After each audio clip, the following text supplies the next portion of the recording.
Welcome to career maker online classes. আজকে একটা important chapter করাচ্ছি, যেটার নাম হচ্ছে লাইট বা আলোক। ঠিক আছে, তো দেখো, আলো সম্পর্কে কিছু জানতে গেলে প্রথমে জানতে হবে আলো কী ধরনের তরঙ্গ। এটা প্রথমে জেনে রেখো, আলো হচ্ছে ইলেকট্রোম্যাগনেটিক তরঙ্গ বা তড়িৎ চুম্বকীয় তরঙ্গ। ঠিক আছে, ইলেকট্রোম্যাগনেটিক তরঙ্গ, যেহেতু এটা ইলেকট্রোম্যাগনেটিক তরঙ্গ, সুতরাং বুঝতেই পারছো এর যে প্রোপাগেশন বা যে বিস্তার যেটা হয় সেটা হয় অনুপ্রস্থভাবে। তাহলে আলোক তরঙ্গ যেটা হচ্ছে সেটা হচ্ছে অনুপ্রস্থ তরঙ্গও বলা হয় এটাকে। এটার নাম হচ্ছে অনুপ্রস্থ বা ট্রান্সভার্স তরঙ্গ। ঠিক আছে, ট্রান্সভার্স ওয়েভ। আরেকটা জিনিস, আমরা যে দৃশ্যমান আলোটা দেখি, লাইটটা দেখি, তার তোমার তরঙ্গ দৈর্ঘ্য কত বা ওয়েভ লেন্থ বা তরঙ্গ দৈর্ঘ্য কত সেটা জানতে হয়। ঠিক আছে, এটা পরীক্ষায় আসে অনেক সময়। এটা জেনে রেখো যে আমাদের যে ভিজিবল লাইট, সেই লাইটের তরঙ্গ দৈর্ঘ্য হচ্ছে 3900 অ্যাংস্ট্রম থেকে 7800 অ্যাংস্ট্রম। ঠিক আছে, পরীক্ষায় আসতে পারে যে ভিজিবল লাইটের তরঙ্গ দৈর্ঘ্য কতটুকু। এটা গেল লাইটের প্রকৃতি। এবার দেখো, লাইটের যে প্রকৃতি বা এটা দুই ধরনের, আমাদের যে এই লাইট দ্বৈত সত্তা বা দ্বৈত প্রকৃতি দেখা যায়। কারণ কি? কারণ হচ্ছে এই লাইট শুধুমাত্র মানে দুটো হিসাবে এর ধরনটাকে দেখায়। এক নম্বর পয়েন্ট হচ্ছে এর দুটো ধর্ম, কণা ধর্ম, আর দুই নম্বর পয়েন্ট দেখায় হচ্ছে তরঙ্গ ধর্ম। এবার কোশ্চেন আসতে পারে যে কণা ধর্ম কি, তরঙ্গ ধর্ম কি? কণা ধর্ম হচ্ছে লাইটটাকে যখন কণা হিসেবে আমরা কল্পনা করি, তার এক্সাম্পল হচ্ছে ফোটন কণা। ঠিক আছে, আর এই যে ফোটন কণা, এই দিয়ে আমি একটা ইম্পর্টেন্ট জিনিসের সঙ্গে জুড়ে আছে, সেটা কি? আলোক তড়িৎ ক্রিয়া। এর আগের দিন বলেছিলাম যে আলোক তড়িৎ ক্রিয়া হচ্ছে এমন একটা জিনিস, সেটা ফোটন কণার দ্বারা সম্পন্ন হয়। এর সঙ্গে মানে ফর্মুলা যেটা = h²। ঠিক আছে, তাহলে কণা ধর্ম কি? সেটা হচ্ছে ফোটন কণা সঙ্গে সম্পর্কযুক্ত, আর এই জন্য আইনস্টাইন নোবেল প্রাইজ পেয়েছিলেন। এটা হচ্ছে কণা ধর্ম। আর তরঙ্গ ধর্ম কি? আলোক যখন একটা তরঙ্গ হিসাবে কাজ করে বা তরঙ্গের প্রকৃতি দেখায়, তখন তাকে বলা হয় আলোর তরঙ্গ ধর্ম। ঠিক আছে, এই তরঙ্গ ধর্মের জন্য আলোর অনেকগুলো প্রকৃতি দেখতে পাই আমরা। সেটা কী কী আছে? যেমন হচ্ছে এই যে প্রতিফলন, হ্যাঁ, প্রতিসরণ, এই সমস্ত কিছু দেখা যায় আলোর আলোর তরঙ্গ ধর্মের জন্য। ঠিক আছে, এবারে সে আলোর গতিবেগ জানো, শূন্য মাধ্যমে আলোর গতিবেগ সবচেয়ে বেশি। আর যত মাধ্যম মানে তোমার যেমন জল মাধ্যম, বর্ণনা মাধ্যমে আলোর গতিবেগ কমতে থাকে। তার মানে এটা জেনে রাখো, ভ্যাকুয়াম বা শূন্য মাধ্যমে আলোর গতিবেগ সবচেয়ে বেশি। আর সেটা কত? সেটা হচ্ছে 3 × 10⁸ মিটার পার সেকেন্ড। ঠিক আছে, আবিষ্কার করেছিল কে? আবিষ্কার করেছিল রোমার। সালটা জেনে রেখো, 1678 খ্রিস্টাব্দ। এই হচ্ছে আলো সম্পর্কে জাস্ট একটা স্টার্টিং। ঠিক আছে, তাহলে এটা জেনে রাখো যে আলোর দুই ধরনের ধর্ম দেখা যায়, একটা হচ্ছে কণা ধর্ম, একটা হচ্ছে তরঙ্গ ধর্ম। ঠিক আছে, এইবার দেখো, এইবার চলে আসি যেগুলো আমাদের পরীক্ষায় লাগে, যেখান থেকে কোশ্চেন মোটামুটি আসে। প্রথমে আসি প্রতিফলন। ঠিক আছে, প্রতিফলন, প্রতিসরণ, এই সমস্ত জিনিসগুলো আমাদেরকে জানতে হবে। তার আগে জেনে রাখো কিছু কিছু জিনিস, তোমরা জেনে রাখো যে আমাদের যে সূর্য থেকে পৃথিবীতে আলোর আসতে সময় লাগে 8 মিনিট 19 সেকেন্ড। ঠিক আছে, এটা জেনে রাখবে। আর চাঁদ থেকে পৃথিবীতে আলো আসতে সময় নেয় 1.28 সেকেন্ড। এটা হচ্ছে চাঁদ থেকে। হ্যাঁ, এই হচ্ছে এইটুকু জেনে রাখবে। এইবার দুটো জিনিস জেনে রাখো, একটা হচ্ছে কি লুমিনাস বডি, একটা হচ্ছে নন লুমিনাস বডি। লুমিনাস বডি যেটা, সেটা মানে কি? যে হচ্ছে আলো দেয়, যেসব মানে অবজেক্ট থেকে আলো নির্গত হয়, তারকে বলা হয় লুমিনাস বডি। এক্সাম্পল হচ্ছে কি সূর্য। আর নন লুমিনাস বডি কি? যার থেকে আলো নির্গত হয় না কিন্তু আমরা দেখতে পারি। তাহলে কি সেই নন লুমিনাস বডিগুলো কী কী আছে? যেসব বডিগুলো থেকে আলো কোনো নির্গত হয় না, সেটা হচ্ছে নন লুমিনাস। আর লুমিনাস হিসেবে সূর্য, যে কোনো স্টার, এই ধরনের সমস্ত কিছু হচ্ছে লুমিনাস বডি। ইলেকট্রিক বাল্ব, যেহেতু এগুলো থেকে আলো আসে। আরও কিছু জিনিস জেনে রাখো, প্রথম হচ্ছে কি ট্রান্সপারেন্ট, যেটা হচ্ছে একেবারে মানে কী বলো, স্বচ্ছ, যে মাধ্যম দিয়ে আলো টোটাল একদম পাস হতে পারে, তাকে বলা হয় ট্রান্সপারেন্ট। ঠিক আছে, তারপর হচ্ছে কি ট্রান্সলুকেন্ট জিনিসটা কি? হচ্ছে আবছা, যেখান থেকে কিছু আলো পার হতে পারে, কিছু আলো পার হতে পারে না। আর একটা কি অপাক বা অস্বচ্ছ, যেখান দিয়ে যে মাধ্যম দিয়ে আলো পাস হতে পারেই না। যেমন একটা স্টিল, তার মধ্যে আলো পাস হতে পারবে না, তাহলে কি? সেটা হচ্ছে অপাক। আর ট্রান্সপারেন্ট কি? ট্রান্সপারেন্ট হচ্ছে কাঁচ হলো একটা ট্রান্সপারেন্ট পদার্থ, কি তার মধ্যে দিয়ে আলো সহজে পার হয়ে যাবে। আর ট্রান্সলুকেন্ট কি জিনিস? যেমন একটা তেলে ভেজানো কাগজ, দেখবে কিছু আলো সেখান দিয়ে পাস হয়, কিছু পাস হতে পারে না, তাহলে সেক্ষেত্রে কি? সেটা হচ্ছে ট্রান্সলুকেন্ট বা অর্ধস্বচ্ছ। ঠিক আছে, এবার দেখো ছায়া সম্পর্কে কিছু জিনিস জেনে রাখো। ছায়া জিনিসটা কি? কোনো দেখো এইখান থেকে যদি এইটা যদি সূর্য হয়, সূর্যের আলো যদি এরকম আসে আর এইখানে আমার একটা বস্তু আছে আর এই হচ্ছে আমার ভূপৃষ্ঠ, ঠিক আছে। তা সূর্যের আলো যখন পড়ে দেখবে এরকম এই ধরনের পড়ে, একটা হচ্ছে পুরোপুরি ছায়া, এই জায়গাটা দেখবে পুরো অন্ধকার হিসেবে থাকবে, এখানে কোনো সূর্যের আলো পৌঁছায় না। আর কিছু দেখবে এইটুকু অংশ সেটা কি আবছা হয়, মানে কিছু আলো আসে কিছু আলো আসে না। এই দুটোকে কী বলে? এই যে জায়গাটায় কোনো রকম আলো আসে না, মানে একদম অন্ধকার মতো হয়ে থাকে, সেই জায়গাকে আমরা বলবো হচ্ছে উমরা, AUMBRA, উমরা। আর যে জায়গায় হালকা হালকা অস্বচ্ছ, মানে একটু আলো আসছে একটু আসে না, সেটা হচ্ছে কি পেনুমব্রা, PENUMBRA। এটা জেনে রাখো, হ্যাঁ। এটা হচ্ছে অন্ধকার অংশটাকে বলা হয় উমব্রা, আর যেটা হচ্ছে অর্ধ অন্ধকার অর্ধ আলো সেটা হচ্ছে বলা হচ্ছে পেনুমব্রা। তো এইগুলো কিছু ধর্ম আলোর। এবার যে মেন ধর্মটা আছে সেটা হচ্ছে আলোর প্রতিফলন, খুব ইম্পর্ট্যান্ট একটা জিনিস, প্রতিফলন বা রিফ্লেকশন। আলো যে সরলরেখায় চলে সেটা নিশ্চয়ই নতুন করে কাউকে বলতে হবে না, এটা সবাই জানো, ঠিক আছে। এই যে এখানেও দেখাচ্ছে আলো সরলরেখাতে পড়ছে। এই হলো দেখো এখানে একটা দেখাচ্ছে একটা তল, ঠিক আছে। এই একটা তল, যে তলের উপর আলো আসছে, এসে θ1 অ্যাঙ্গেল এসে পড়ে, এখান দিয়ে আবার আলোটা বেরিয়ে যাচ্ছে, ঠিক আছে। এটাকে বলা হয় প্রতিফলন। তাহলে প্রতিফলনটা কী জিনিস? যে আলো আসার পর থেকে সেই আলো একই কোণ করে যদি বেরিয়ে যায় সেটা হচ্ছে আলোর প্রতিফলন। সাধারণতভাবে যদি কোনো তল, মানে এরকম প্লেন তল যদি হয়, ঠিক আছে, প্রতিফলন এই আপতন কোণ, মানে এই যে লম্বটা আছে, এই লম্বের সাপেক্ষে যে আলোটা এসে পড়ছে সেই কোণটাকে বলা হয় আপতন কোণ, আর যে কোণে বেরিয়ে যাচ্ছে সেটা হচ্ছে প্রতিফলন কোণ। তাহলে এই প্লেন তল যদি সমতল হয় তাহলে সেক্ষেত্রে আপতন কোণ θ1 আর প্রতিফলন কোণ θ2 সমান হয়ে যায়, ঠিক আছে। এটা গেল হচ্ছে আলোর প্রতিফলন। আরেকটা কি দেখা যায় এখান থেকে, আরেকটা জিনিস জেনে রাখো যে আলোর প্রতিসরণটা কী জিনিস। দেখো আলো আসছিল হচ্ছে এই লাইনে, ঠিক আছে। এইবার কিছু আলো কী হলো, প্রতিফলিত হয়ে বেরিয়ে গেল, আর কিছু আলো কী হলো, প্রতিসৃত হলো। প্রতিসৃত মানে কি, যেদিকে আসছিল সেই দিকেই গেল। এই আলো যাওয়ার কথা ছিল কোন দিকে, দেখো সোজা করো, আলো যদি সরলরেখায় চলে তাহলে সোজা করে এই দিকে যাওয়ার কথা ছিল, ঠিক আছে। কিন্তু আলো এইদিকে যায়নি, কী হলো, আলো কিছুটা কোণ করে এই দিকে সরে এসছে, সরে এই লম্বের দিকে কিছুটা সরে এসে অন্য দিক পরিবর্তন করে অন্য দিকে চলে গেল। এটাকে কি বলা হয়, এই ধর্মটাকে বলা হয় প্রতিসরণ, ঠিক আছে। আর এই যে রশ্মি এটাকে বলা হয় কি, প্রতিসৃত রশ্মি। এই হচ্ছে তাহলে কি, এটা হচ্ছে প্রতিফলিত রশ্মি আর এটা হচ্ছে প্রতিসৃত রশ্মি। মানে আলো যাওয়ার কথা ছিল এই দিকে কিন্তু সে চলে গেছে বেঁকে এই দিকে। এবার এটা কেন হচ্ছে, পরীক্ষা কিন্তু এটা কোশ্চেন আসে যে এটা কেন হয়। দেখো আমরা জানি আলোর গতিবেগ c = কি, নিউ ল্যামডা, ঠিক আছে। নিউ হচ্ছে আলোর এখানে কম্পাঙ্ক কিন্তু সবসময় ফিক্স থাকে, চেঞ্জ হয় কি এই তরঙ্গ দৈর্ঘ্য। তার মানে এই যে এখান থেকে এখানে আসলো তরঙ্গ দৈর্ঘ্যের পরিবর্তন হয়ে গেল, যার জন্য আলো তার দিক পরিবর্তন করে নিল, ঠিক আছে। আর এটা হয় কিন্তু আলোর গতিবেগের পরিবর্তনের জন্য। গতিবেগ যেহেতু কমে গেল ওই জন্যে এর অ্যাঙ্গেলটা কমে আসলো। তাহলে প্রতিসরণ হওয়ার মেন কারণ হচ্ছে কিন্তু আলোর গতিবেগের পরিবর্তন। এটা মাথায় রাখো, এটা কিন্তু কোশ্চেন আসে পরীক্ষায় যে কী কারণে এটা হয়। তার মানে প্রতিষ্ঠিত হওয়ার মেন কারণ হচ্ছে আলোর গতিবেগের পরিবর্তন। এই গেল ব্যাপার একটা। এইবার দেখো এটা হচ্ছে প্রতিফলন আর প্রতিসরণ গেল। এইবার প্রতিফলন যেহেতু আমরা জানি, আমরা তো সবাই বাড়িতে আয়না ইউজ করি, তাই না। যেমন এই হচ্ছে একটা আয়না, এই আয়নার কি পিছনে কী থাকে, পিছনে অস্বচ্ছ জিনিস দেওয়া থাকে। এবার একটা কোশ্চেন জেনে রাখো, আয়নার পিছনে কী দেওয়া থাকে সেটাও কিন্তু পরীক্ষায় আসে। এটা জেনে রাখো, রূপোর প্রলেপ অথবা সেলুলোজ রূপোর প্রলেপ দেওয়া থাকে, ঠিক আছে। তো এই আয়নায় যে জিনিসটা হয় কি, আমরা প্রতিফলিত দেখি, এইখানে হয়তো তুমি দাঁড়িয়ে আছো আর এইখানে কি দেখবে তুমি, নিশ্চয়ই তোমার মতোই একজন দাঁড়িয়ে আছে পিছনের দিকে, এরকম মনে হয়। এটা কি প্রতিফলিত হয়, আলোর প্রতিফলনের জন্য আমরা দেখতে পাই, ঠিক আছে। তো এইবার প্রশ্ন হচ্ছে যে আয়নায় যে প্রতিবিম্ব, মানে এই যে প্রতিফলিতর ফলে আমরা জিনিসটা যেটা দেখতে পাচ্ছি এটা কি বলা হয়, প্রতিবিম্ব। প্রতিবিম্ব দুই ধরনের হয়, একটা হচ্ছে সৎ আর একটা হচ্ছে অসৎ। সৎ কাকে বলে, আলো যদি সত্যি কোনো জায়গায় মিলিত হয়ে গিয়ে প্রতিবিম্ব গঠিত করে তাকে সৎ বলা হয়। আর আলো যদি কোনো জায়গায় মিলিত হয় না কিন্তু মনে হচ্ছে যেন ওখানে একটা প্রতিবিম্ব গঠিত হচ্ছে, মানে বাস্তবে কোনো প্রতিবিম্ব গঠিত হচ্ছে না, আমার মনে হচ্ছে একটা প্রতিবিম্ব হচ্ছে, তাহলে সেক্ষেত্রে তাকে বলা হয় অসৎ বিম্ব, ঠিক আছে। তাহলে দেখো এই যে আয়নায় যে প্রতিবিম্বটা গঠিত হয় সেটা হচ্ছে কি, যে এরকম আয়নায় গঠিত হয় আমাদের অসৎ বিম্ব, ঠিক আছে, বা ভার্চুয়াল ইমেজ।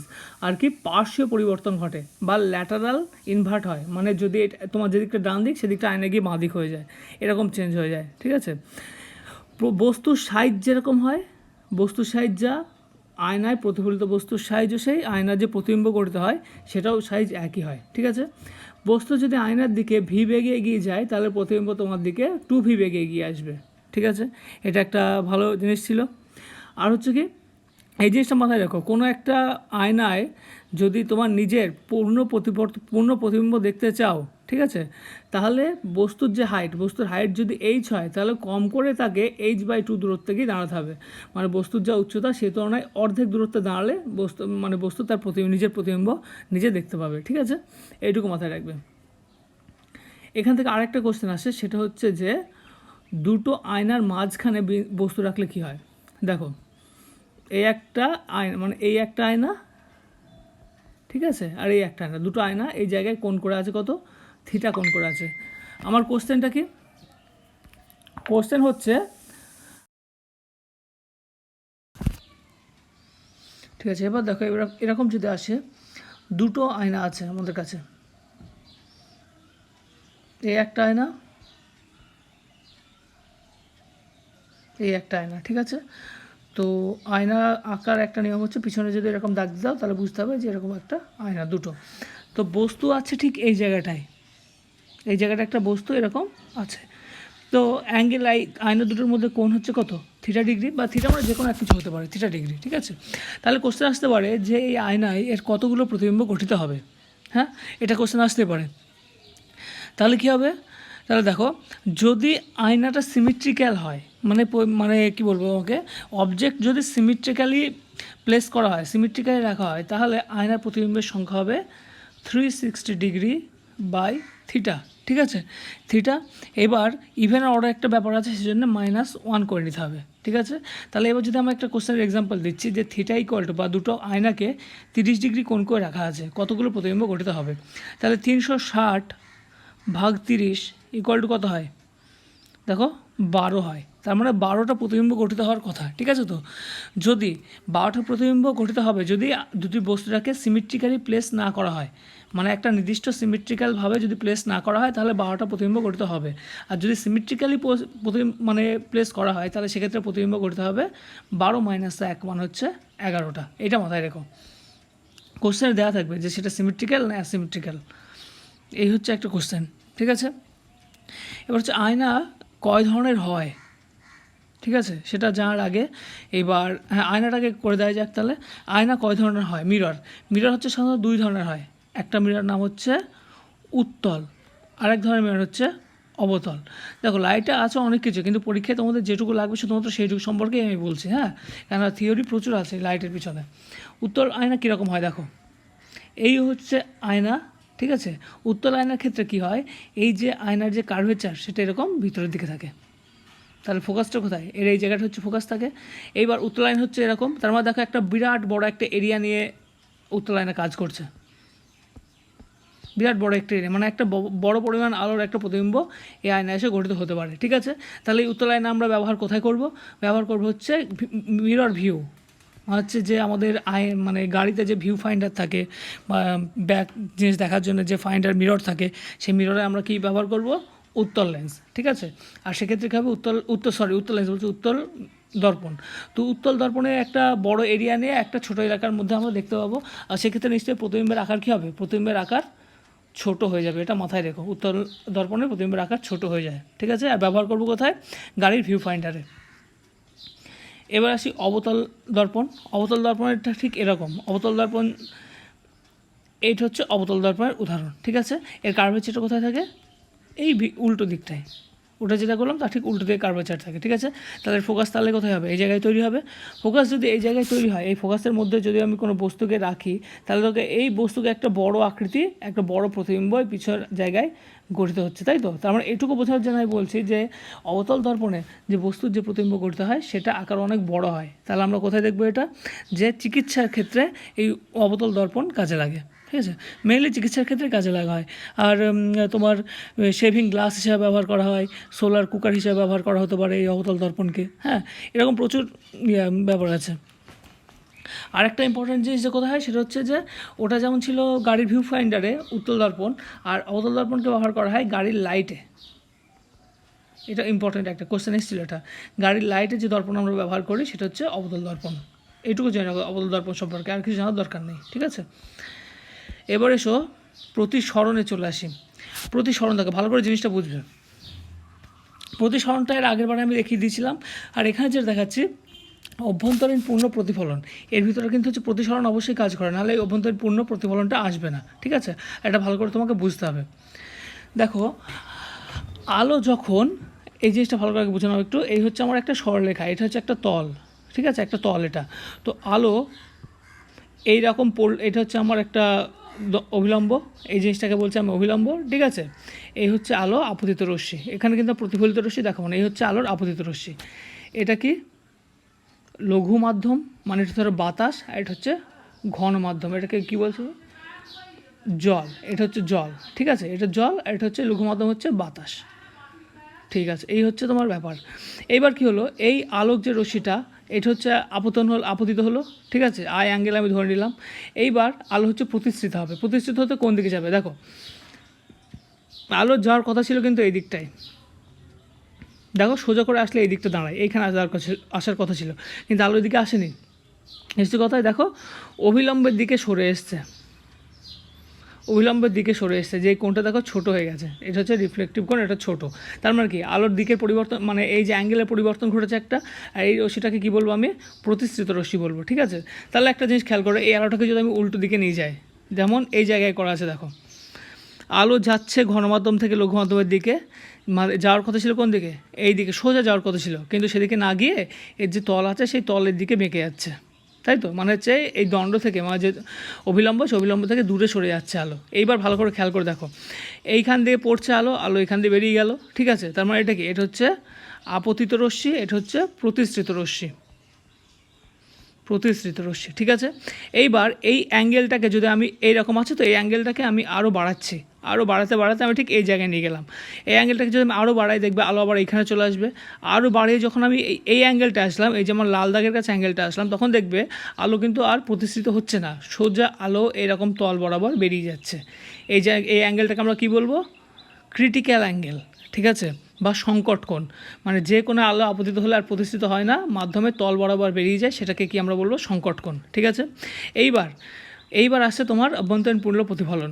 যদি আলো সংকট কোণের থেকেও বেশি কোণে আপতিত হয়, ঠিক আছে, তাহলে সেক্ষেত্রে আলো আর কোনো রকম প্রতিসরণ হয় না, পুরো আলোটা এই তল থেকেই একই অ্যাঙ্গেলে, সেম অ্যাঙ্গেলে প্রতিফলিত হয়ে বেরিয়ে যায়। ঠিক আছে, এটাই হচ্ছে আমার প্রতিফলন, অভ্যন্তরীণ পূর্ণ প্রতিফলন বা টোটাল ইন্টারনাল রিফ্লেকশন। কোথায় দেখা যায় ভালো করে জানো, মিরেজ বা হচ্ছে যে মরিচিকা, এর সবচেয়ে ভালো উদাহরণ হচ্ছে মরিচিকা।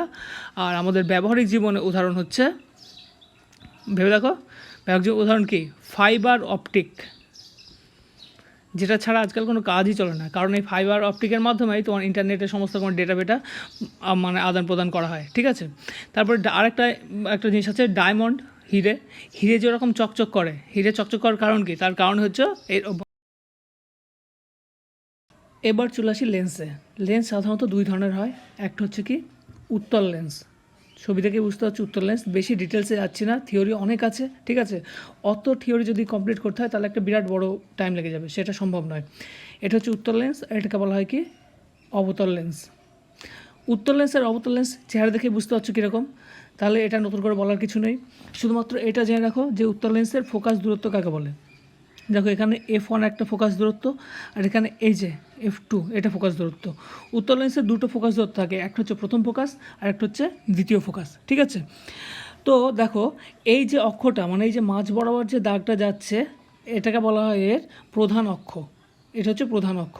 ঠিক আছে, আর এইবার একটা জিনিস খেয়াল করে দেখো, একটা জিনিস বলে রাখি, যে দূর থেকে আগত সমস্ত আলোকরশ্মিগুলোকেই বলা হয় সমান্তরাল আলোকরশ্মি বলে ধরা হয়। এখানে দেখো এই উত্তল লেন্সটার ক্ষেত্রে, এখানে দূর থেকে অসীম দূর থেকে আলোকরশ্মিগুচ্ছ আসছে সমান্তরাল, এসে একটা জায়গায় গিয়ে মিলিত হচ্ছে বা কনভার্জেন্স হচ্ছে। ঠিক আছে, তাহলে উত্তল লেন্সকে কি কনভার্জিং লেন্সও বলা হয়, তাহলে এটা হচ্ছে কনভার্জিং হচ্ছে, মানে এক জায়গায় গিয়ে মিলিত হচ্ছে। আর অবতল লেন্সের ক্ষেত্রে দেখো ঠিক উল্টো, আলোকরশ্মিগুলো আসছে, এসে ঠিক দূরে বেরিয়ে যাচ্ছে, মানে কি ডাইভার্জিং হচ্ছে, এটাকে ডাইভার্জিং লেন্সও বলা হয়। তাহলে উত্তল লেন্সে আলো এক জায়গায় গিয়ে মিলিত হয়, আর অবতল লেন্সের ক্ষেত্রে আলো আরও দূরে দূরে ছড়িয়ে যায়। এই হচ্ছে উত্তল লেন্স আর অবতল লেন্সের মধ্যে পার্থক্য। এইবার উত্তল লেন্স আর অবতল লেন্স থেকে একটা কোশ্চেন বারবার আসে, সেটা হচ্ছে যে কোথায় প্রতিবিম্ব ঘটিত হবে। সাধারণত উত্তল লেন্সের ক্ষেত্রে দেখিয়ে দেয়, এটাও আমি দেখিয়ে দিয়েছি এখানে দেখো। কোনো একটা বস্তু যদি অসীম দূরত্ব অবস্থান করে, অসীম দূরত্ব কি, এটা হচ্ছে প্রথম ফোকাস, এটা হচ্ছে দ্বিতীয় ফোকাস, দ্বিতীয় ফোকাসের বাইরে সমস্ত দূরত্বকে অসীম দূরত্ব ধরা হয়। তো কোনো একটা বস্তু যদি অসীম দূরত্ব অবস্থান করে, সেক্ষেত্রে তার যে প্রতিবিম্ব করতে হবে প্রথম ফোকাসে বা এফে, এই জায়গাটায় দেখো যেখানে আমি গোল করেছি সেই জায়গাটাতে, ঠিক আছে। আর প্রতিবিম্ব যে গঠিত হচ্ছে সেই এই উত্তল লেন্সের ক্ষেত্রে যে প্রতিবিম্ব গঠিত হয়, বেশিরভাগ ক্ষেত্রে সমস্ত বিম্বগুলি হয় সদ্বিম্ব। এটা মাথায় রেখো, উত্তল লেন্সের যে বিম্ব গঠিত হয় সেটা হচ্ছে সদ্বিম্ব, আর হচ্ছে ইনভার্টেড বা উল্টো প্রতিবিম্ব গঠিত হয় শুধুমাত্র একটা কেসের ক্ষেত্রে। সেই কেসটা হচ্ছে এটা ছাড়া বাকি সবগুলোতে তোমার গঠিত হবে কি উল্টো প্রতিবিম্ব এবং সদ্বিম্ব। এইবার হচ্ছে প্রথম কোশ্চেন, কোনো বস্তু যদি অসীম দূরত্বে অবস্থান করে, মানে দেখো ঠিক এই জায়গাতে, তাহলে বস্তুর যে মানে প্রতিবিম্ব সেটা হচ্ছে দ্বিতীয় ফোকাসে গিয়ে গঠিত হয়, ঠিক আছে। দ্বিতীয় ফোকাসে গঠিত হয়। যদি কোনো অসীম দূরত্ব হয় তাহলে যে ফোকাস যেটা বলছি, যে অসীম দূরত্ব থাকার যদি কোনো বস্তু হয় তাহলে বস্তুর যে প্রতিবিম্ব গঠিত হবে কোথায়, ফোকাসে, প্রথম যে ফোকাস সেই ফোকাসে, ঠিক আছে। আর দ্বিতীয় ক্ষেত্রে কী হয়, 2F এবং অসীম দূরত্বের মাঝখানে যদি কোনো বস্তু থাকে সেখানে বস্তুর প্রতিবিম্ব গঠিত হবে F, মানে প্রথম ফোকাস আর দ্বিতীয় ফোকাসের মাঝখানে, বা কোনো এক দ্বিতীয় ফোকাস বা প্রথম ফোকাসের মধ্যে কোনো একটা জায়গায় বস্তুর আকার কী হবে, একদম ছোট হবে, ঠিক আছে। এইবার কোনো বস্তু যদি দ্বিতীয় ফোকাসে অবস্থান করে বা 2F দূরত্বে অবস্থান করে, এই যে যেমন এই পজিশনটা, কোনো বস্তু যদি 2F দূরত্বেই অবস্থান করে সেক্ষেত্রে বস্তুর প্রতিবিম্বও কিন্তু 2F দূরত্বেই অবস্থিত হবে। আর সেক্ষেত্রে বস্তুর প্রতিবিম্ব যদি 2F দূরত্বে অবস্থান করে, এক্ষেত্রে কী হয়, বস্তুর যে প্রতিবিম্বের সাইজ সেটা কী হয়, সমান হয়। মানে 2F দূরত্ব বস্তুর ক্ষেত্রে প্রতিবিম্বের সাইজ হচ্ছে সমান হয়। এইবার আসি, কোনো বস্তু যদি 2F আর F এর মাঝখানে অবস্থান করে, মানে প্রথম ফোকাস আর দ্বিতীয় ফোকাসের মাঝখানে, তাহলে ভালো করে দেখতে পাচ্ছ তার যে প্রতিবিম্ব গঠিত হচ্ছে সেটা হচ্ছে কি F2 2F, মানে প্রথম ফোকাস দ্বিতীয় ফোকাস ছাড়িয়ে দ্বিতীয় ফোকাস এবং অসীমের মধ্যে গঠিত হয়েছে। বস্তু কি হয়, উল্টো হয়, বস্তুর সাইজটা দেখো উল্টো হয়েছে। এটা কি সদ্বিম্ব উল্টো, এবং বস্তুর যে আকার সে আকারের তুলনায় অনেক বড়, ঠিক আছে। এই হচ্ছে তোমার জিনিসগুলো মনে রাখো, মানে কোথায় কোন অবস্থান করলে বস্তুর আকার কীরকম হবে। এইবার দেখো, কোনো বস্তুকে যদি এবার তার ফোকাসে রাখা হয়, মানে হচ্ছে একদম প্রথম ফোকাসে, লেন্সের প্রথম ফোকাসে যদি রাখা হয় তাহলে তার প্রতিবিম্ব গঠিত কোথায় হবে। কোনো বস্তুকে যদি প্রথম ফোকাসে রাখা হয় তাহলে তার প্রতিবিম্ব গঠিত হবে দেখো অনেক দূরে চলে যাচ্ছে, ইনফিনিট থেকে বা অসীমে কি গঠিত হবে, ঠিক আছে। তাহলে একটা জিনিস যে এরকম, কোনো বস্তুকে যত আমি লেন্সের দিকে নিয়ে আসছি তার প্রতিবিম্ব তত দূরে দূরে সরে যাচ্ছে, আর কোনো বস্তুর অবস্থান যত দূরে থাকছে তার প্রতিবিম্ব তত কাছে গঠিত হচ্ছে, ঠিক আছে। এইগুলো হচ্ছে ব্যাপার। এই কটা ক্ষেত্রে বস্তুর প্রতিবিম্ব হচ্ছে কি হয়, সৎ হয়, আর প্রত্যেকটা ক্ষেত্রে উল্টো হয়, এবং আকার চেঞ্জ হয় তার অবস্থানের উপর, বস্তুর আকার কীরকম হবে সেটা তার অবস্থানের উপর চেঞ্জ হয়ে যায়। আর দ্বিতীয় ক্ষেত্রে এই যে এক্সেপশনাল কেসটা আমি বলছিলাম, এই কেসটা হচ্ছে কি, কোনো বস্তুর অবস্থান যদি তার প্রথম ফোকাসের মধ্যে অবস্থান করে, এই যে দেখো প্রথম ফোকাসের মধ্যে অবস্থান করে, তাহলে সেই বস্তুর প্রতিবিম্ব তার ঠিক পিছনের দিকে গঠিত হবে, তার ঠিক পিছনে গঠিত হবে। এই ক্ষেত্রে বস্তুর যে প্রতিবিম্ব সেটা কী হবে, অসৎ হবে, মানে প্রতিবিম্ব কিন্তু সত্যি সত্যি গঠিত হচ্ছে না, মনে হচ্ছে প্রতিবিম্ব গঠিত হচ্ছে, আর বস্তুর থেকে আকার অনেক বড় হবে। এর বাস্তব উদাহরণ হচ্ছে আতশ কাঁচ। এইটুকুই, ঠিক আছে। তারপরে এইটুকু জিনিস জেনে রাখো যে প্রতিবিম্ব যেটা হয় উত্তল লেন্সের ক্ষেত্রে সবসময় তোমার সৎ প্রতিবিম্ব করতে হয়, আকারে উল্টো হয় এক্সেপশনাল এই কেসটা ছাড়া। আর আকার কী হয়, তার অবস্থান অনুযায়ী আকারটা চেঞ্জ হতে থাকে। আর অবতল লেন্স দিয়ে মানে কী ধরনের প্রতিবিম্ব করতে হয় সেটা সাধারণত পরীক্ষায় আসে না, ওটা করার দরকার নেই, ঠিক আছে, ওটা ছাড়ো। এইবার আসো যে আলোর কীভাবে ভাগ হয়ে যায়, মানে একটা সাদা আলো কীভাবে 7টা বর্ণে বিভক্ত হয়ে যায়। দেখো, আমরা জানি যে আলো সাধারণত 7টা রঙের, আলো সাধারণত 7টা কালার থাকে, কি রেড, অরেঞ্জ, উল্টো দিকে করলে VIBGYOR, violet, blue, green, yellow, orange, red, ঠিক আছে। ভায়োলেটের পরে এখানে ব্লু, যেটাকে ইন্ডিগো বলা হয়, ঠিক আছে, ভায়োলেট, ইন্ডিগো, ব্লু, এটা ভুল করা আছে। প্রথমে হচ্ছে ভায়োলেট থাকবে, তারপর হচ্ছে ইন্ডিগো, তারপর ব্লু, গ্রিন, ইয়েলো, অরেঞ্জ। দেখো সাদা আলো যখন এখানে এসে পড়ে তখন গ্লাসে প্রিজমে আসার পর থেকে 7টা ভাগে বিভক্ত হয়ে যায়। এখানে হচ্ছে এর পিছনে কী কারণ কাজ করছে, 7 ভাগে বিভক্ত হওয়ার পিছনে কারণ কাজ করছে হচ্ছে আলোর গতিবেগ। ঠিক আছে, আলোর 7টা আলোর গতিবেগ 7 মাধ্যম হচ্ছে বিভিন্ন রকম, যার জন্য গতিবেগের পরিবর্তনের জন্য আলোটা এরকম ভাগ হয়ে যাচ্ছে। তো আলো যখন ভাগ হচ্ছে দেখো সবচেয়ে বেশি উপরে কি আছে, রেড, তারপর হচ্ছে অরেঞ্জ, তারপর ইয়েলো, তারপর হচ্ছে গ্রিন, এরকম পরপর সাজিয়ে যাচ্ছে। তো আলোর এই যে ভাগ করাটা, এই যে 5টা বিভক্ত হয়ে গেছিলো, এটা আবিষ্কার কিন্তু ওই নিউটনেরই করা। আলোর ডিফারেন্স যে ভিন্ন ভিন্ন যে গতিবেগ, সেই গতিবেগের জন্যই কিন্তু এটা আলাদা হয়, এটা মাথায় রাখো। এটা ভেলোসিটি, এটা একটা ইম্পর্ট্যান্ট জিনিস, এই ভেলোসিটি ডিফারেন্সেসের জন্যই এটা হয়ে যায়। এবার দেখো সবচেয়ে বেশি যে চেঞ্জ, মানে রিফ্র্যাক্টিভ ইন্ডেক্স মানে যত বেশি হয় তার তত বেশি চেঞ্জ হয়ে যায়। দেখো ভায়োলেট বা বেগুনি কালারের আলো সব থেকে নিচে চলে এসছে, মানে এর গতিবেগ কি, গতিবেগ পরিবর্তন সবচেয়ে বেশি হয়েছে। আর লালের ক্ষেত্রে মানে ম্যাক্সিমাম ভেলোসিটি লালের, যার জন্য লালের ক্ষেত্রে গেছে লাল সবচেয়ে উপরে আছে। তারপর ম্যাক্সিমাম ভেলোসিটি কার, লাল, আর মিনিমাম ভেলোসিটি হচ্ছে ভায়োলেট। এটা একটা কোশ্চেন যে ম্যাক্সিমাম ভেলোসিটি কার আর মিনিমাম ভেলোসিটি কার। ঠিক আছে, আর একটা জিনিস তোমরা ভালো করে দেখে রাখবে যে সিগন্যাল পয়েন্টে রেড সিগন্যাল দেওয়া থাকে। হ্যাঁ, কারণ কি, লাল আলোকে অনেক দূর থেকে দেখা যায়। ঠিক আছে, লাল আলোকে অনেক দূর থেকে দেখা যায়, লাল আলোর যে বিক্ষেপণ সেটা কম হয়। হ্যাঁ, আর লাল আলোর গতিবেগও বেশি থাকে, বিক্ষেপণও কম হয়, আর তরঙ্গদৈর্ঘ্যও বেশি হয়, যার জন্য খেয়ে লাল আলোকে অনেক দূর থেকে দেখা যায়।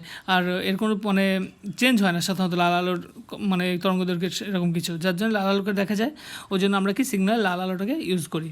তো এই আলোর ভেঙে যাওয়ার মেন কারণ হচ্ছে এইটাই, যে আলোর ভিন্ন ভিন্ন মাধ্যমে ভিন্ন ভিন্ন আলোর গতিবেগ বিভিন্ন রকম। ঠিক আছে, আর একটা জিনিস যে বেসিক কালার বা মেন কালার কাকে বলা হয়, মেন কালার হচ্ছে কি RGB, এটা মাথায় রাখো, RGB, রেড, গ্রিন, ব্লু।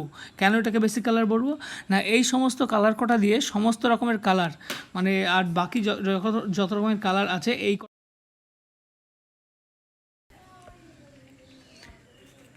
এইবার আলোর কতগুলো ধর্মের কথা আমি বলছি, সেটা ভালো করে মনে রাখো। এটা 1 নম্বর ধর্ম, সেটা হচ্ছে স্ক্যাটারিং। 2 নম্বর ধর্ম ইন্টারফেস। 2 ধরনের ইন্টারফেস থাকে, কনস্ট্রাকটিভ আর ডিস্ট্রাকটিভ। এটা দুটো এত ডিটেলসে যাওয়ার দরকার নেই, যেগুলো দরকার সেগুলো বলছি। 3 নম্বর যেটা সেটা হচ্ছে ডিফ্র্যাকশন। আর 4 নম্বর হচ্ছে পোলারাইজেশন। এই জিনিস কটা মাথায় রেখো যে আলোর সাধারণত আমরা এই 4টে ধর্ম দেখতে পাই, স্ক্যাটারিং বা বিক্ষেপণ, ইন্টারফেস, ডিফ্র্যাকশন আর পোলারাইজেশন। তো স্ক্যাটারিংটা খুব ইম্পর্ট্যান্ট, এখান থেকে একটা কোশ্চেন আসে। কোশ্চেনটা হচ্ছে যে আমরা আকাশের কালার ব্লু কেন দেখি, ব্লু বা নীল কেন দেখি। ঠিক আছে, আকাশের কালার ব্লু দেখার কারণ হচ্ছে স্ক্যাটারিং অফ লাইট। ঠিক আছে, এটা মাথায় রেখো। আর সূর্যোদয় আর সূর্যাস্তের সময়ে যে সুন্দর যে একটা রেড কালার আকাশে দেখা যায়, তার পিছনেও কারণ হচ্ছে স্ক্যাটারিং। ঠিক আছে, স্ক্যাটারিং জিনিসটা ভালো করে মাথায় রেখে দিও, কোশ্চেন আসতেই পারে এখান থেকে। এবার এইগুলো হচ্ছে নর্মাল জিনিস, আরও যেগুলো বইটই থাকবে সেগুলো দেখে নেবো, অনেক কিছু হয়তো এড়িয়ে গেছে। আর যে জিনিসটা আমার যা বলার দরকার সেটা হচ্ছে হিউম্যান আই সম্পর্কে কিছু বলার দরকার, সেটা আমি বলে দিচ্ছি। ঠিক আছে, দেখো হিউম্যান আই সাধারণত কাজ করে একটা উত্তল লেন্সের মতো, এরকম হিউম্যান আই ঠিক এরকম কাজ করে। ঠিক আছে, এই আলোকরশ্মি আছে যে পিছনের দিকে প্রতিবিম্ব একটা গঠিত হয়, পিছনের দিকে যে প্রতিবিম্ব গড়তে হয় সেটা কী হয়, যেহেতু এটা উত্তল লেন্সের মতো কাজ করে, প্রতিবিম্ব গড়তে হবে কি উল্টো প্রতিবিম্ব গঠিত হয়, ব্রেন আমাদের সেটাকে সোজা করে নেয়। ঠিক আছে, তো এই লেন্সের প্রবলেমের জন্য, এই যে লেন্সটা আমরা দেখছি, এই লেন্সের প্রবলেমের জন্য চোখের অনেক রকম প্রবলেম হতে পারে। তো প্রথমের দিকে আমাদের প্রথমে বুঝতে হবে যে আমাদের লিস্ট ভিশন কতটুকু, মানে মানুষ কতটুকু দূরত্ব সবচেয়ে কম দেখে, সেটা হচ্ছে 25 সেন্টিমিটার। এটা হচ্ছে লিস্ট ভিশন বলা হয় এটাকে, 25 সেন্টিমিটার। হ্যাঁ, এটা জানবে। আর আমাদের চোখে রড কোণ থাকে, আর রড কোষ থাকে, আর কোন সেল থাকে। রড কোষগুলো কি রাত্রিবেলা দেখার জন্য, আর কোন সেলগুলো হচ্ছে নর্মাল দিনের বেলা দেখার জন্য। রড কোষগুলো হচ্ছে যে কম লাইট থাকে যখন, সে কম লাইটে বেশি মানে সাড়া দেয়। আর কোন যেগুলো হচ্ছে কি মানে লাইটের কালারগুলোকে ডিস্টিংগুইশ করে ফেলতে পারে। আর রড সেল যেগুলো আছে সেগুলো হচ্ছে আলোর যে তীব্রতা সেটাকে বুঝতে পারে, সেটা সেন্সার হিসেবে কাজ করছে রড সেল, আলোর তীব্রতাকে। আর কালার ডিস্টিংগুইশের ব্যাপারে কাজ করে হচ্ছে কোন সেল। তাহলে কোন সেল যদি কারো খারাপ হয়, মানে এই কোন সেলটা যদি কারো খারাপ হয়ে যায়, সেক্ষেত্রে সে কী হবে, কালার ব্লাইন্ডনেস হয়ে যাবে। আর রড সেল যদি খারাপ হয়ে যায় সেক্ষেত্রে সে রাত কানা হয়ে যাবে, কারণ আলো তীব্রতা সে বুঝতেই পারবে না সে কতটুকু আসছে না আসছে। এটা জেনে রাখো যে কার কী কাজ। আর হচ্ছে যেটা আসে সেটা হচ্ছে কী কী প্রবলেম আমাদের চোখে হয়। 1 নম্বর প্রবলেম সেটা কি, মায়োপিয়া। মায়োপিয়া বা স্বল্পদৃষ্টি। এখানে কী হয়, স্বল্পদৃষ্টির ক্ষেত্রে কী হয়, লোক তার কাছের জিনিসপত্রগুলোকে দেখতে পায় কিন্তু দূরের জিনিসটাকে সে আবছা দেখে। ঠিক আছে, দূরের জিনিস আবছা দেখে। এইবার হচ্ছে কেন আবছা দেখে, সেই লেন্সের কোথায় কী প্রতিবিম্ব মানে বহিম্ব গড়তে আগে পরের ব্যাপারটা আছে সেটা জানার দরকার নেই। যে মায়োপিয়া জিনিসটা কি জেনে রাখো, এর সঙ্গে কীভাবে রেমেডি হয়, কি মানে কী করলে এটা ঠিক হয়। এটা ঠিক হয় ডাইভার্জিং লেন্স, ডাইভার্জিং লেন্স বা অবতল লেন্স ইউজ করা হয়, তবে এই মায়োপিয়া ঠিক হয়ে যায়। ঠিক আছে, ঠিক হয় বলতে স্বাভাবিকভাবে যে চশমা ইউজ করলে ভালো দেখবে। 2 নম্বর হচ্ছে হাইপার মেট্রোপিয়া। হাইপার মেট্রোপিয়া এটা হচ্ছে মায়োপিয়ার ঠিক উল্টো। এক্ষেত্রে কী হয়, দূরের জিনিস সে দেখতে পায় কিন্তু কাছের জিনিস আবছা দেখে। ঠিক আছে, কাছের জিনিসটাকে সে আবছা দেখে। এক্ষেত্রে তাহলে সে কী ইউজ করবে, এক্ষেত্রে সে ইউজ করেছিল অবতল লেন্স, আর এক্ষেত্রে সে ইউজ করবে উত্তল লেন্স। তাহলে হাইপার মেট্রোপিয়ার জন্য ব্যবহার করবে সে উত্তল লেন্স। ঠিক আছে, এছাড়া আরও 2 ধরনের প্রবলেম মানুষের চোখে থাকে। সেটা হচ্ছে 1 নম্বর যেটা বলছি, এটা হলো 1 আর 2। এবার 3 নম্বরে আছে প্রেস বায়োপিয়া। প্রেস বায়োপিয়া এক্ষেত্রে কী হয়, যারা ওল্ড এজের মানুষ, যারা একটু বয়স হয়ে গেছে তাদের ক্ষেত্রে চালসে বলে এক ধরনের রোগ দেখা যায়। বয়স হয়ে গেলে কী হয়, তাদের ক্ষেত্রে এই সিলিয়ারি মাসেল, তারপরে সিলিয়ারি মাসেলগুলো শিথিল হয়ে যায়, হ্যাঁ, আর লেন্সের ক্ষমতাও কমে যায়। সেক্ষেত্রে কী হয়, তারা নিকটবর্তী বা দূরবর্তী কোনো জিনিস ঠিকঠাক ইউজ করতে মানে দেখতে পায় না। সেক্ষেত্রে তারা ইউজ করে কি, বাইফোকাল লেন্স। এটা মাথায় রাখো, এর রেমেডি হচ্ছে বাইফোকাল লেন্স।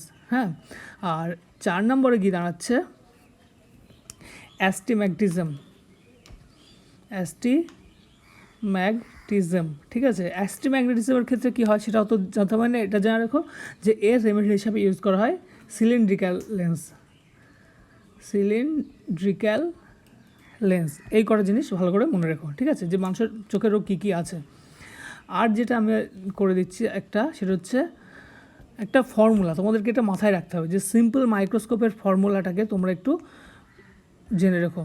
সিম্পল মাইক্রোস্কোপ, ঠিক আছে, এর ফর্মুলাটাকে জেনে রেখো। ফর্মুলা ম্যাগনিফিকেশান বা বিবর্ধন M ইকুয়াল টু 1 + D/F। এই ফর্মুলাটাকে একটু মাথায় রেখে দিও। এখানে D কত, D সবসময় হয় 25 সেন্টিমিটার হয়, যেটা ওই যে মানুষের সবচেয়ে কম দৃষ্টি এটা। আর F হচ্ছে focal length of lens, length of lens. ঠিক আছে, এই কটা জিনিস ভালো করে মনে রাখো। আলোর ক্লাস এইটুকুই। আরেকটা ক্লাস আলোর উপর নেব, সেটা হচ্ছে বিভিন্ন ধরনের কোশ্চেনের উপর, যে ব্যবহারিক জীবনে আলোর কী কী কোশ্চেন আসতে পারে সেটার সম্পর্কে ক্লাস আরেকদিন পরে নেওয়া হবে। কেমন হলো?